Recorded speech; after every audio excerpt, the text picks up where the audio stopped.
Operation തൂഫാന്റെ ഭാഗമായി പാലക്കാട് ടൗണിൽ അന്താരാഷ്ട്ര ലഹരി വിരുദ്ധാചരണം നടത്തി. ലഹരി വിരുദ്ധ ബോധവൽക്കരണം, സാമൂഹ്യ പ്രതിബദ്ധത, ലഹരി വർജനം എന്നിവ ലക്ഷ്യമാക്കിയാണ് പരിപാടി സംഘടിപ്പിച്ചത്. പരിപാടിയുടെ ഭാഗമായി ലഹരി വിരുദ്ധ സന്ദേശം, നൃത്താവിഷ്കാരം, ഫ്ളാഷ് മോബ്, ബോധവൽക്കരണ പരിപാടി എന്നിവയുമുണ്ടായിരുന്നു. VK ശ്രീകണ്ഠൻ MP ഉദ്ഘാടനം ചെയ്തു.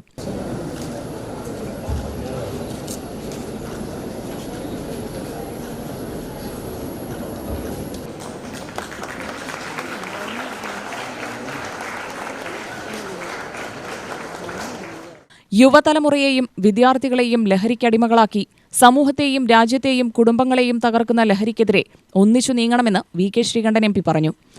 ബുദ്ധി ഉപയോഗിച്ചുകൊണ്ട് ലോകത്തെ ഏറ്റവും കൂടുതൽ പൈസ ഉണ്ടാക്കുന്ന ആൾക്കാർ റൊമാനിയക്കാരാണ്. അവരെന്ത് ബിസിനസ്സാണ് ചെയ്യുന്നത്? അവർ ചെയ്യുന്നത് ബാങ്കുകൾ, ലോകത്ത് എവിടെയുള്ള ബാങ്കുകൾ ധോണിയുടെയും ഹാക്ക് ചെയ്യും, അക്കൗണ്ട് ഹാക്ക് ചെയ്യും, കോടാനുകോടി കാണാതാവും. ഈ പണി ചെയ്യുന്ന ആരറിയും? ഏറ്റവും ബുദ്ധിയുള്ള ടെക്നിക്കൽ എക്സ്പേർട്സ് ആയിട്ടുള്ള, ലോകത്തെ മുഴുവൻ വെല്ലുവിളിക്കാൻ കഴിയുന്ന, പട്ടിണി കിടക്കുന്ന രാജ്യത്തുള്ള പിള്ളേരാണ്. നാലോചിച്ചു സ്വയം പര്യാപ്തത നഷ്ടപ്പെട്ട് USSR തകർന്ന തരിപ്പണമായതിനു ശേഷം അവിടെയുള്ളവരുടെ മൈൻഡ് അതാണ്, പണം ഉണ്ടാക്കണം. പണം ഉണ്ടാക്കാൻ എന്തു ചെയ്യും, ആര് കഷ്ടപ്പെട്ടു, എത്ര അധ്വാനിച്ചു, അതൊന്നും അവരുടെ പ്രശ്നമല്ല.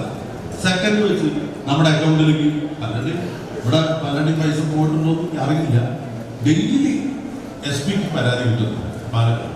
കഴിഞ്ഞ ദിവസം 2 കുട്ടികൾ 1.5 ലക്ഷം രൂപ പോയ കഥ പറഞ്ഞു.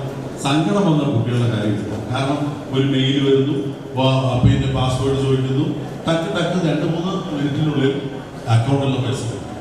അപ്പൊ ഈ ഹാക്കേഴ്സാണ് ലോകത്തിൽ ഇങ്ങനെ ഈ ബുദ്ധി ഉപയോഗിച്ച് പണം ഉണ്ടാക്കുന്ന നമ്പർ 1. രണ്ടാമത്തെ ആൾക്കാരറിയാം, ബുദ്ധിയും ശക്തിയും ഉപയോഗിച്ചിട്ട് പണം ഉണ്ടാക്കുന്ന രണ്ടാമത്തെ വർഗമാണ് മയക്കുമരുന്ന് മാഫിയ. ഈ മറ്റേ ഹാക്കേഴ്സ് രാജ്യം അട്ടിമറിക്കാനോ ഭരണം അട്ടിമറിക്കാനോ അല്ലെങ്കിൽ എവിടെയെങ്കിലും ഭൂപ്രദേശം കീഴടക്കാനോ സൈന്യമൊന്നും അവർക്കില്ല. ഇവർക്കെല്ലാം ഈ രണ്ടാമത്തെ പാർട്ടി എന്ന് പറയുന്നത് ലോകത്തെ കാർന്ന് തിന്നുന്ന ഏറ്റവും മാരകമായിട്ടുള്ള ആപൽക്കരമായിട്ടുള്ള സംഗതിയാണ്. അവർ ചെയ്ത് എന്താ അറിയോ? അവർക്ക് സ്വന്തമായിട്ട് എല്ലാം ഉണ്ട്. പല രാജ്യങ്ങളും അവരുടെ കയ്യിലാണ്. ഏത് രാജ്യത്തെ ഭരണ സംവിധാനത്തെ അട്ടിമറിക്കാനുള്ള കഴിവ് അവർക്കുണ്ട്. അപ്പൊ അന്താരാഷ്ട്ര മയക്കുമരുന്ന് കള്ളക്കടത്ത് മാഫിയ എന്ന് പറഞ്ഞത് ശതകോടീശ്വരന്മാരല്ല, അവർ ലോകത്തെ പല രാജ്യങ്ങളും കയ്യിൽ ഒതുക്കിയിരിക്കുന്നു.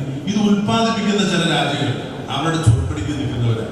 ഇത് വിപണനം ചെയ്യുന്ന പല രാജ്യങ്ങൾ അവരുടെ ചൊൽപ്പടിക്ക് നിൽക്കുന്നവരാ. നിന്നില്ലെങ്കിൽ അവരുടെ അധികാര കസരവും. രമേശ് പിഷാരടി MLA അധ്യക്ഷനായി. ലഹരി വ്യാപനം സമൂഹത്തിൽ മൂല്യച്യുതിക്ക് നിമിത്തമായെന്നും ലഹരി കലയോടും കായികത്തോടും സമൂഹത്തോടുമാക്കാൻ യുവതലമുറയെ ബോധവൽക്കരണം നടത്തണമെന്നും രമേശ് പിഷാരടി MLA പറഞ്ഞു. പാലക്കാട് നഗരസഭാ അധ്യക്ഷൻ P. സ്മിതേഷ്, ജില്ലാ പോലീസ് മേധാവി അബ്ദുൾ റഷീദ് IPS, MT ജേക്കബ്, പ്രദീപ് എന്നിവർ പ്രസംഗിച്ചു.